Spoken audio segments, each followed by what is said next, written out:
찬양은 늘 힘이 됩니다. 오늘 말씀 함께 보겠습니다. 기도하고 말씀 보겠습니다. 기도하겠습니다. 하나님, 오늘 우리가 주님의 말씀 앞에 섰습니다. 우리 가운데 오늘도 역사하사 주님의 말씀대로 살아갈 힘 얻게 하여 주시옵시고, 오늘 주시는 하나님의 말씀 가운데 나를 향하신 하나님의 뜻 깨닫게 하여 주시옵소서. 우리 주 예수 그리스도 이름으로 기도합니다. 아멘. 요즘 날이 점점 더워지고 있습니다. 더운 날씨에 잘 지내고 계시나요? 네, 말씀 안 하시는 분들은 다 잘 지내시는 거죠. 저희 집은 최근 10단지에 있는 사택으로 이사했습니다. 드디어 여러 가지 상황과 일들이 있어서 미루던 이사를 드디어 마쳤습니다. 그런데 이사 다들 해보셔서 아시겠지만 이사는 한다고 끝이 아니죠. 이제 짐을 정리할 일이 남았습니다. 이제 짐들 저희 이삿짐 센터에서 다 갖다 줬지만 이제 저희 쓰기 좋게 이 짐들을 잘 정리해야 할 일이 남아 있습니다. 그리고 이사를 하고 나서 가장 다급하게 해야 될 일이 생겼는데 그게 뭘까요? 에어컨을 다는 일입니다. 본래 관리부에서 신경 써주셔서 이사 당일날 에어컨을 설치하려고 했는데 이삿짐에 너무 정신이 없어서 월요일날 설치하기로 했습니다. 이사해서 이제 에어컨을 어서 설치해야 됩니다. 여러분, 에어컨은요 정말로 신기한 것 같아요. 들어가면 엄청 시원한 바람이 나옵니다. 물론 이게 그냥 갑자기 어디서 생기는 거 아니고 열을 밖으로 내보내고 우리 집만 시원해지는 것이지만, 여러분, 이것이 얼마나 우리를 기분 좋게 해주는지 모르겠습니다. 더운 여름날에 뜨거운데 밖에서 한참을 돌아다니다가 에어컨이 틀어져 있는 시원한 집 안으로 들어가서 냉장고에 있던 차가운 수박을 꺼내서 한 입 먹으면 입에서 이런 소리가 저절로 나옵니다. 이곳이 천국이구나. 저 더운 바깥과 비교되는 시원함을 우리는 이렇게 얘기하고는 합니다. 그런데 여러분의 삶은 어떠십니까? 세상의 삶은요, 내 삶을 흔들어 댑니다.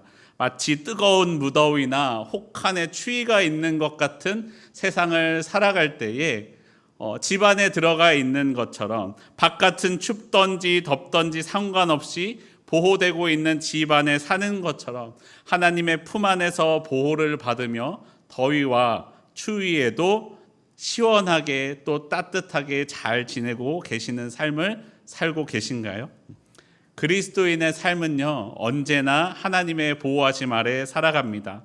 세상과 상관없이 하나님의 보호하심을 받습니다. 그래서 하나님의 나라, 천국은 우리가 비단 죽어서 가는 곳일 뿐만 아니라 이 땅에서도 그 하나님의 나라, 하나님의 보호하심을 누릴 수 있습니다. 그리고 누려야만 합니다. 사실 하나님을 믿는 사람들의 삶도 세상 사람들의 삶과 다를 것이 없어 보입니다. 똑같이 아프기도 하고 똑같이 금전적인 문제를 만나기도 합니다. 하지만 믿음 있는 그리스도인의 삶은, 그리스도인의 삶의 태도는 믿지 않는 사람과 다르게 나타나야만 합니다. 성경은 우리에게 이렇게 말씀합니다. 데살로니가전서 5장 16절에서 18절까지의 말씀입니다. 우리 함께 한 목소리로 읽어보겠습니다. 시작. 항상 기뻐하라.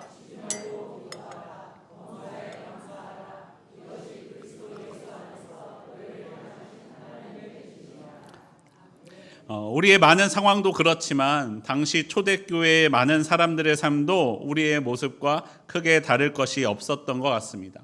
오늘 우리 읽은 빌립보서 본문과 방금 읽은 데살로니가 전서 본문에서도 이렇게 말씀하고 있는 이유는 현실의 삶이 그렇지 못하기 때문에, 성도들이 그렇게 잘하지 못하기 때문에 굳이 성경에 기록해서 우리에게 전하고 있는 것이 아니겠습니까?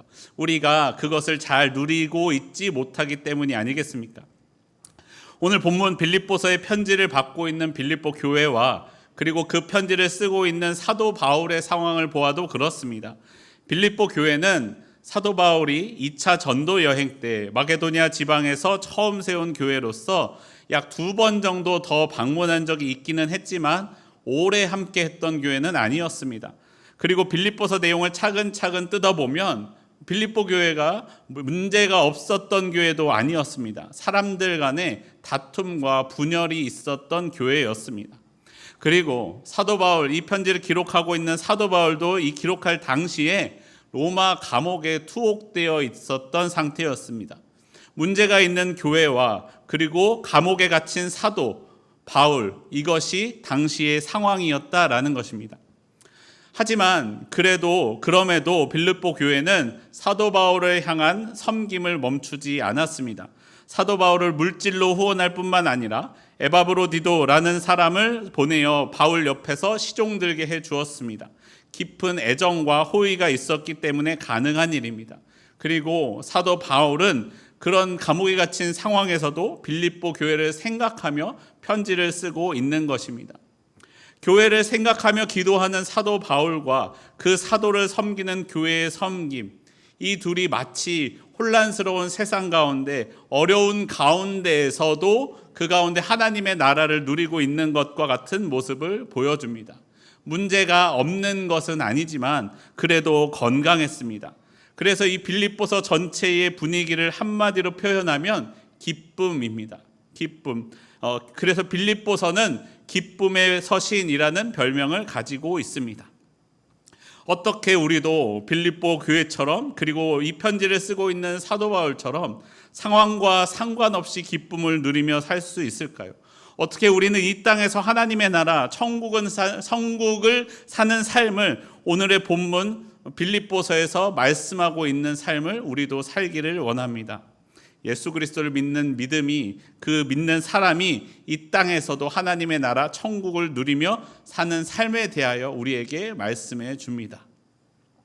우리가 이 땅에서 그리스도인으로 산다는 것은 무엇인지에 대해 사도 바울은 우리에게 말씀합니다. 빌립보서 4장 4절 말씀 함께 한 목소리로 읽어보겠습니다. 시작. 주 안에서 항상 기뻐하라. 내가 다시 말하노니 기뻐하라. 우리가 그리스도인으로서 살아가는 삶은 기뻐하는 것입니다. 사도 바울은 우리에게 말씀합니다. 주 안에서 항상 기뻐하십시오. 그리고 다시 한번 강조해서 이야기합니다. 기뻐하십시오. 여러분, 성경은 우리가 예수님을 믿기만 하면 모든 고민과 고통의 문제가 다 사라지는 것을 말씀하고 있지는 않습니다. 예수님을 믿는 사람들도 여전히 새로운 고통을 당하기도 하고 문제 가운데 있습니다. 그리고 내가 기도했기 때문에 내가 하는 모든 일은 잘 될 것이다 라고 믿는 것도 바른 믿음은 아니라고 성경은 우리에게 가르쳐 줍니다. 그리스도인도 실패하기도 하고 넘어지기도 합니다. 그런데 그런 상황일지라도 사도 바울은 오늘 우리에게 말씀합니다. 항상 기뻐하십시오. 여러분, 우리는 보통 기뻐할 때 능동적으로 기뻐하지 않습니다. 기뻐할 만한 일을 만나면 기뻐합니다. 기뻐할 일이 생겨서 기뻐합니다. 바라던 승진이 되었을 때, 본인이 혹은 자녀가 바라던 학교에 들어갔을 때, 회사에서 보너스가 나왔는데 생각보다 조금 더 나왔을 때, 그러면 우리는 기뻐하죠. 그런데 그럴 때 기뻐합니다. 정확히는 이것을 표현하면요, 우리는 기뻐하는 것이 아니라 기쁨을 당하게 됩니다. 하지만 사도 바울께서 성경을 통해 우리에게 말씀하시는 것은 기쁨을 당하라가 아니라 기뻐하라라고 우리에게 말씀합니다. 상황과 조건이 갖추어져서 기뻐하는 것을 당하는 것이 아니라 그런 것에도 불구하고 기뻐하라라고 우리에게 말씀합니다. 조건과 상황과 상관없이 기뻐하십시오라고 말씀합니다. 여러분에게는 그러한 기쁨이 있으십니까? 그리스도인은 다른 사람들이 고통이라고 말하는 상황 가운데에서도, 그리고 실패했다라고 말하는 상황 가운데에서도 사도 바울과 같이 기뻐할 수 있습니다. 왜냐하면 예수님께서 우리에게 기쁨을 선물로 주셨기 때문입니다. 구원받은 사람에게 주신 열매 중 하나가 바로 기쁨입니다. 요한복음 17장 13절에서는 우리에게 이렇게 말씀합니다. 지금 내가 아버지께로 가오니 내가 세상에서 이 말을 하옵는 것은 그들로 내 기쁨을 그들 안에 충만히 가지게 하려 함이니이다. 우리는 예수님이 주신 이 기쁨을 받아 누려야 합니다. 예수님이 주신 가장 큰 기쁨은 바로 예수님과 함께 하는 것입니다. 예수님과 함께 하면 기쁨을 누릴 수 있습니다. 예수님과 함께함의 기쁨은 다른 조건이나 상황에 따라 변화하지 않습니다. 언제나 동일하게 우리와 함께 하십니다. 여러분, 지금 사도 바울의 상황을 생각해 보십시오. 사실 객관적으로는 기뻐할 수 없는 상황이었습니다. 감옥에 갇혀 있고 다른 사람을 만날 수 없고 자유롭게 어디론가 갈 수 없습니다. 하지만 사도 바울은 기뻐하고 있습니다. 기쁨의 서신을 기록하고 있습니다. 왜냐하면 사도 바울에게 그것이 가능했던 이유는 바로 자족함이 있었기 때문입니다. 만족하였기 때문입니다. 예수님만 함께 하신다면, 예수님만 있다면 그 외의 것들은 주어진 상황에 그냥 만족했습니다. 그렇기 때문에 기뻐한 것이 아니라 그 상황에도 불구하고, 그럼에도 불구하고 기뻐할 수 있었습니다. 만족함이라는 것은 더 이상 성장하지 않으려고 하는 포기와는 다릅니다. 최선을 다하고 싶지 않아서 적당히 하다가 에이 이만하면 됐지 뭐 하고 하는 포기와는 다릅니다. 최선을 다하되 자신이 통제할 수 없는 상황과 조건에 대하여 인정하는 것입니다.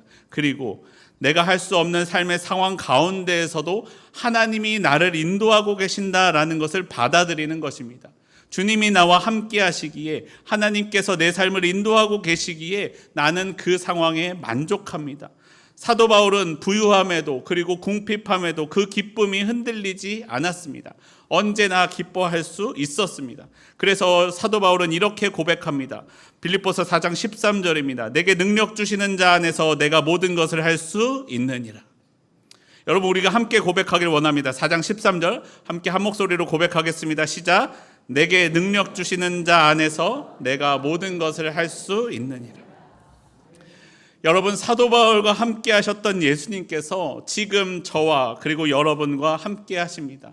내 안에 계신 예수님께서 계시며 예수님의 기쁨을 내게 나누어 주고 계십니다. 그리스도인은 그 기쁨을 받아 누려야만 합니다.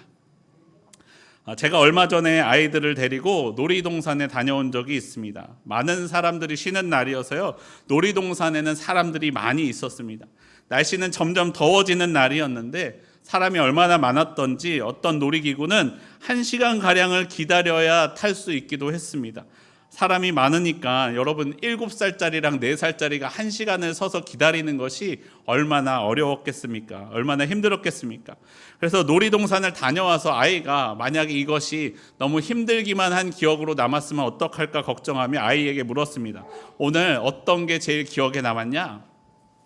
그러자 아이가 이렇게 대답했습니다. 놀이동산에 가면요, 여러분 혹시 보셨는지 모르겠어요. 팝콘을 판매합니다. 근데 팝콘 중에서 종이 상자, 종이컵에 담아서 파는 팝콘 말고 플라스틱 통에 담아서 목에 걸고 다니면서 먹는 팝콘 통이 있습니다.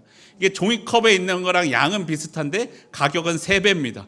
그럼 이거를 원래는 사주지 않았을 텐데 너무 덥고 힘들 것 같아서 아이에게, 저걸 사고 싶다는 아이에게 야 저거 똑같아 라고 말하지 않고 그 통을 사주었습니다. 그런데 그 통을 먹으면서 하루 종일 그 놀이동산을 다녔습니다. 그런데 아이에게 오늘 뭐가 가장 기억에 남았냐라고 말했더니 팝콘이 제일 기억에 남았다는 거예요. 놀이동산 재밌었던 놀이기구들 다 필요 없고 팝콘이 가장 기억에 남았습니다. 날은 더웠고 서 있기 힘들었지만 팝콘통이 있었기 때문에 그 힘든 것을 다 견뎌낼 수 있었다라는 것입니다. 이 팝콘통만 있으면 전혀 지루하지도 힘들지도 않았습니다. 여러분, 우리도 그렇지 않습니까? 사랑하는 사람과 함께 일하면 이 시간이 왜 이리도 빨리 가는지 모르겠습니다. 시간이 가는 줄도 모르고 서로에게 빠져 있게 됩니다. 그 사람과 함께하는 그 시간을 위해서라면 어지간한 문제들은 그냥 참고 견디고 지나갈 수 있지 않겠습니까? 문제가 되지 않습니다. 사랑하는 사람은 또 생각만 해도 어떻게 됩니까? 우리 안에 기쁨이 표현됩니다. 그래서 사랑하는 사람의 핸드폰을 보는 모습을 보면 저절로 자기도 모르게 웃고 있는 모습을 볼 수 있습니다. 여러분, 저절로 웃음이 나오고 저절로 기쁨이 되는 것, 그것이 그 안에 충만하게 됩니다. 여러분, 내가 이 세상을 살아가면서 이 세상이 주는 기쁨만을 찾아다니다 보면 예수님의 기쁨을 누릴 수 없게 됩니다. 세상의 기쁨을 쫓아가면 잠깐은 그 기쁨을 당하는 것 같지만 이내에 사라지게 됩니다. 지금 나와 함께 있는 예수님과 함께하는 그 기쁨을 누리지 못하고 세상의 기쁨만을 쫓아다닙니다. 쫓아다니다 나중에 가서야 주님의 기쁨을 찾으려고 하는 사람들이 있습니다. 여러분, 마치 어머니는 매일 우리에게 집밥을 해주시는데 집밥은 먹지 않고 외식만 하고 돌아다니고 바깥에서만 먹고 다니다가 나중에 몸이 힘들고 아파지니까 집밥을 먹으려고 하는 것과 같습니다. 그제서야 그것이 정말 나를 채워준다라는 것을 깨닫게 되는 것과 같습니다. 여러분, 지금 내 안에 주님이 계십니다. 지금 내 안에 계신 주님을 바라보십시오. 내 삶에 내 눈앞에 보여지는 것을 보는 것이 아니라 내 안에 계신 주님께로 시선을 돌려 주님을 주목하여 보십시오. 나를 사랑하시고 내가 사랑하는 예수님으로 인하여 나는 만족합니다. 조건과 상황 때문에 기뻐하는 것이 아니라 예수님 때문에 나는 기쁩니다. 예수님을 바라봄으로 그럼에도 불구하고 나머지 조건들은 그럼에도 불구하고 우리는 기뻐할 수 있습니다. 예수님이 나의 기쁨이 되십니다. 사랑하는 성도 여러분, 우리의 삶이 기쁨을 당하는 것에서 그치는 삶이 아니라 주님과 함께 기뻐하는 삶이 되기를 소원합니다. 기뻐하기로 결단하고 그 기쁨을 누리는 저와 여러분의 삶이 되기를 바랍니다. 그리스도인이 능동적으로 기뻐할 수 있는 이유는 내 안에 우리 주 예수 그리스도께서 계시기 때문입니다. 그리고 또 그렇기 때문에 하나님의 나라를 사는 그리스도인의 두 번째 특징은 염려하지 않는 것입니다. 빌립보서 4장 6절 말씀 우리 함께 한 목소리로 읽어보겠습니다. 4장 6절입니다. 시작.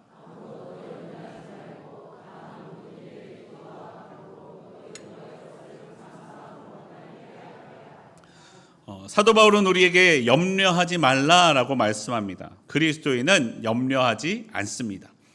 여러분, 또한 근데 그렇다고 해서 염려하는 것은 무조건 잘못됐다, 무조건 죄다라고 말씀하고 있지는 않습니다. 우리 안에 긍정적인 염려도 있습니다. 내가 어떻게 더 성장할 것인가, 어떻게 더 맡겨진 일을 잘할 수 있을까라고 염려하는 것, 그리고 또 어떻게 더 거룩한 삶을 살 것인가, 어떻게 하나님이 기뻐하시는 예배를 드릴 수 있을까, 이러한 거룩한 고민들에 대하여는 우리가 염려할 수 있습니다. 걱정하는 것이 아니라 더 잘하기를 생각하는 것이죠. 하지만 우리가 하지 말아야 할 염려가 있습니다. 아직 일어나지도 않은 일에 대한 염려가 있습니다. 어차피 내 힘으로는 어떻게 할 수 없는 일이 있습니다. 그런 염려를 하지 말라라고 성경은 말씀하는 것입니다. 어느 책에서 걱정에 대하여 분류해 놓은 내용이 있습니다. 우리가 하는 걱정거리의 40%는 절대로 일어나지 않는 것이고 30%는 이미 일어났거나 이제 와서 돌이키기에는 너무 늦은 일에 대한 것이고 22%는 너무나도 사소한 것에 대한 걱정이고 4%는 우리의 힘으로는 도저히 바꿀 수 없는 일들에 대한 것이다. 오직 4%만이 우리가 걱정함으로 대체할 수 있는 진짜 사건에 대한 것이다 라고 이야기합니다. 걱정하는 일의 96%는 우리가 걱정함으로 제어할 수 없는 쓸데없는 걱정, 쓸데없는 염려라고 이야기합니다. 여러분, 예수님도 누가복음에서 이렇게 말씀하셨습니다. 누가복음 12장 25절에서 이렇게 말씀합니다. 또 너희 중에 누가 염려함으로 그 키를 한 자라도 더할 수 있느냐. 그래서 예수님은 우리에게 이어서 이렇게 말씀하십니다. 12장 31절입니다. 다만 너희는 그의 나라를 구하라. 그리하면 이런 것들을 너희에게 더하시리라. 여러분, 우리가 구한다라는 것은 무엇인가 필요한 것이 있다라는 것이죠. 사람에게는 결핍과 굶주림, 갈증이 있습니다. 그것은 필요합니다. 우리의 삶의 바른 필요를 느끼게 해줍니다. 그런데 예수님께서는 그럴 때 구하라 라고 말씀하십니다. 염려하지 말고 구하라, 그리하면 더하시리라 라고 말씀하십니다. 사도 바울도 말씀합니다. 염려하지 말고 모든 일에 기도와 간구로 하라. 사랑하는 성도 여러분, 내 삶에 어려움이 찾아왔을 때, 내 삶에 필요한 것이 생겼을 때 여러분, 염려하지 말고 기도하십시오. 염려하지 말고 구하십시오. 염려는 문제를 해결하지 못하지만 기도는 문제를 해결해 줍니다. 믿음의 기도는 나와 하나님을 연결해 줍니다. 그리고 나의 기도가 내 삶에 하나님의 역사하심을 일어나게 해 줍니다. 내가 염려하면 내 능력만큼밖에 해결하지 못하지만 내가 기도하면 하나님의 능력만큼 내 삶의 역사가 일어납니다. 성도들 중에서요, 기도하면서도 계속해서 염려하는 분들이 있습니다. 기도하면서 그것을 하나님께 맡겨드리지 못하는 사람들이 있습니다. 여전히 내가 붙들고 있으면서 하나님 왜 이 문제는 해결해 주시지 않습니까? 라고 하나님을 원망하는 분들이 있습니다. 여러분, 그럴 때 생각해 보십시오. 우리 아이가 아까 말씀드렸던 플라스틱 팝콘통을 구입하는 방법은 무엇입니까? 이것을 가지고 아버지인 저에게 주는 것입니다. 그리고 그 가게 주인에게 줘서 바코드를 찍고 계산을 해야 이것이 진짜 아이의 것이 될 수 있습니다. 이것을 아이의 손에서 놓지 않으면 계산될 수가 없습니다. 우리의 문제가 그렇습니다. 우리의 문제를 내가 끌어안고 있으면서, 내가 붙들고 있으면서 이 문제를 하나님이 해결해 주시기를 바라는 것은 하나님이 하실 수 없습니다. 하나님께 이 문제를 드려야만 합니다. 넘겨드릴 때, 내 손을 떠나 하나님께 맡겨드려질 때, 그때 그 문제는 해결돼서 내 손에 되돌아옵니다. 내가 붙들고 있어봤자 내 능력으로 해결되지 않는 일이 아닙니까? 내가 내 능력으로 해결되지 않는 일은 염려할 필요가 없습니다. 내 능력으로 염려해봤자 해결되지 않기 때문에 그렇습니다. 내가 내 능력으로 할 수 있는 일은 염려할 필요가 없습니다. 내 능력으로 하면 되기 때문입니다. 그런데 내 능력으로 할 수 없는 일, 내가 염려해서 해결되지 않는 일은 염려하는 것이 아니라 염려해도 해결되지 않으니 하나님께 맡겨드립니다. 하나님께 맡길 때 해결될 수 있습니다. 우리가 이 땅에서 하나님의 나라를 사는 방법은 기쁨을 당하기만 하는 삶이 아니라 기뻐하는 삶입니다. 우리가 어려움에도 불구하고 기뻐할 수 있는 것은 염려하지 않고 기도하기 때문입니다. 내 안에 계신 주님을 바라보기 때문에, 내 안에서 말씀하시는 주님 때문에 나는 염려하지 않습니다. 주님은 내 안에서 지금도 역사하고 계십니다. 하나님은 모든 지각에 뛰어나신 분이십니다. 여러분, 우리가 기도함으로 하나님의 능력을 누리기를 원합니다. 기도함으로 이 땅에서도 하나님의 나라의 그 삶을 살아가는 저와 여러분의 삶이 되기를 소원합니다. 그리스도인은 내 안에 주님이 계심으로 기뻐합니다. 그리고 염려하지 않고 기도합니다. 이 땅에서 하나님 나라의 삶을 사는 그리스도인으로서 살아가는 삶의 모습의 마지막 세 번째 모습은 감사하는 것입니다. 빌립보서 4장 6절 말씀 다시 한번 한 목소리로 읽어보겠습니다. 시작. 아무것도 염려하지 말고 다만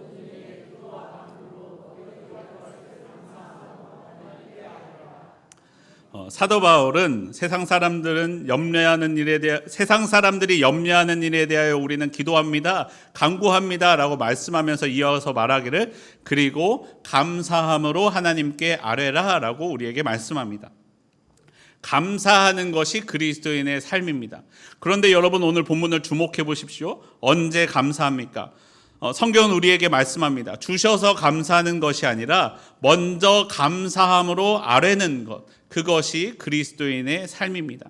먼저 감사할 때 우리는 하나님의 나라를 살 수 있습니다. 여러분, 우리의 삶이 기뻐할 때 보통 기뻐하지 않고 기쁨을 당했던 것처럼 감사도 비슷합니다. 우리가 언제 감사합니까? 주시면 감사합니다. 주실 때, 받을 때 감사합니다 라고 이야기합니다. 보통 우리의 삶의 순서가 그렇습니다. 하지만 그리스도인의 감사는 그렇지 않습니다. 물론 이미 주신 것에 대하여도 감사합니다. 하지만 그리스도인의 감사는 주신 것에 대한 감사를 넘어서 주실 것에 대해서도 감사합니다. 미리 감사합니다. 선하신 하나님은 우리에게 필요한 것을 반드시 주실 것이기 때문입니다. 그리고 선하신 하나님이기에 만약에 내게 주시지 않는다면 그것이 내게 필요 없는 것이거나 아니면 오히려 잊지 않아야 할 것에 대해서는 선하신 하나님이 주시지 않을 것이기 때문에 주시지 않은 것에 대하여도 감사할 수 있습니다. 하나님은 내게 선하신 분입니다. 나는 그것을 믿습니다. 그렇기 때문에 언제나 먼저 감사할 수 있습니다. 조건을 쫓아 감사하는 삶은 감사할 타이밍을 찾지 못합니다. 왜냐하면 언제나 삶에는 채워지지 않은 부분들, 부족한 부분들이 있기 때문입니다. 이것도 많이 알려진 이야기인데 혹시 듣지 못한 분이 있으실 수 있어서 제가 말씀드립니다. 우리의 마음을 잘 알려주는 이야기입니다. 어떤 한 사람이 집이 무척 가난했습니다. 얼마나 가난했는지 집은 방 한 칸이요, 화장실은 다른 사람들과 공동으로 사용하는 화장실을 쓰는 집에 살았습니다. 예전에는 이런 집들이 종종 있고는 합니다. 이 사람은 그 집에서 사는 게 너무 불편했습니다. 화장실 한 칸만 자유롭게 쓸 수 있었으면 좋겠다라고 생각했습니다. 그래서 열심히 일했습니다. 돈을 벌어서 드디어 단독으로 화장실을 쓸 수 있는 집으로 이사할 수 있게 되었습니다. 하지만 이 사람은 감사하지 못했습니다. 왜냐하면 화장실이 아직도 집 바깥에 있었거든요. 비가 오고 눈이 오면 화장실 가기가 너무 불편했습니다. 이제 화장실이 집 안에 있는 집이 눈에 들어오기 시작합니다. 또 열심히 일했습니다. 이제 드디어 화장실이 집 안에 있는 집으로 이사했습니다. 여러분, 거기서 끝이 날까요? 그렇지 않습니다. 그 집에 살다 보니까 아내와 자녀와 화장실을 함께 쓰니까 출근 시간과 등교 시간에 화장실이 붐빕니다. 먼저 들어가야 네가 먼저 내가 먼저 다툼이 일어납니다. 이제는 화장실이 2개 있는 집으로 가면 좋겠다라고 생각하면 또 열심히 일을 합니다. 화장실을 2개 있는 집을 가지면 행복했을까요? 아니요. 이제는 욕실과 분리되어 있는 화장실을 갖고 싶습니다. 세면대가 따로 있었으면 더 좋겠습니다. 이사했습니다. 여러분, 이 사람이 후에 자신의 삶을 돌아보면서 이야기합니다. 내 삶은 화장실을 쫓아가며 사는 삶이었습니다. 여러분, 집의 다른 부분은 누리지도 못하고, 그렇게 쫓아가던 화장실도 누리지 못하고, 쫓아가다 감사하지 못하고 늘 불평이 있고 늘 불만이 있는 삶을 살았다라고 이 사람이 고백했습니다. 여러분, 내 삶은 무엇을 쫓는 삶입니까? 여러분, 우리가 이 땅에서 하나님의 나라를 사는 방법은 지금 주신 것에 감사하는 것입니다. 감사할 때 우리는 감사를 누릴 수 있습니다. 불평할 때는 불평할 만한 것들만 가득했던 이 세상이 감사할 때 감사할 일들이 넘쳐나게 됩니다. 혹은 내가 지금 어려운 일을 만나더라도 하나님께서, 선하신 하나님께서 이것을 나를 훈련시키는 도구로, 하나님을 기억하게 하시는 도구로 사용하기 때문에 감사함으로 받을 수 있습니다. 정말로 내게 필요한 것이 있어서 구할 때에도 주실 것을 믿으며 감사할 수 있습니다. 혹 또 주시지 않아도 감사할 수 있습니다. 여러분, 혹시 곰돌이 푸라는 만화를 아십니까? 그 노란 곰에 빨간 티셔츠를 입고 바지를 입지 않고 다니는 곰이 하나 있습니다. 그런데 그 곰돌이 푸라는 만화에서 이러한 대사가 나옵니다. 모든 일이 행복한 것은 아니지만 행복한 일은 매일 있어. 여러분, 이 말도 좋은데 이것을 그리스도인 버전으로 바꾸면 이렇게 말씀드릴 수 있을 것 같습니다. 모든 일이 감사할 일인 건 아니지만 감사할 일은 매번 있어. 우리가 감사하지 못할 일에 집중하는 것이 아니라 감사할 일에 집중할 때, 감사함으로 바라볼 때 감사를 누릴 수 있습니다. 그렇게 감사가 반복해서 훈련되면 혹 감사하지 못할 만한 일과 상황 가운데에서도 감사할 일들을 찾을 수가 있습니다. 그래서 그 이후에는 모든 일들을 우리가 감사함으로 받을 수 있습니다. 하나님께 아뢰을 때 감사함으로 아뢰을 수 있습니다. 사도 바울은 오늘 말씀의 단락을 마무리하며 이렇게 말씀합니다. 빌립보서 4장 7절 말씀입니다. 그리하면 모든 지각에 뛰어난 하나님의 평강이 그리스도 예수 안에서 너희 마음과 생각을 지키시리라. 이 땅에 사는 그리스도인도 이 땅에서 하나님의 나라, 천국을 누릴 수 있습니다. 기쁨을 당하지 않고 기뻐할 때, 염려하지 않고 기도할 때, 나중에 감사하는 것이 아니라 먼저 감사할 때 우리는 이 땅에서 하나님의 나라를 누릴 수 있습니다. 그렇게 살아가면 모든 지각에 뛰어나신 하나님의 평강이 그리스도 예수 안에서 나의 마음과 나의 생각과 나의 삶을 지켜주실 것입니다. 이 땅에서도 주님과 함께 감사함으로 살아가는 저와 여러분의 삶이 되기를 소원합니다. 우리 함께 찬양하고 기도하겠습니다. 하나님이시여, 하나님이시여.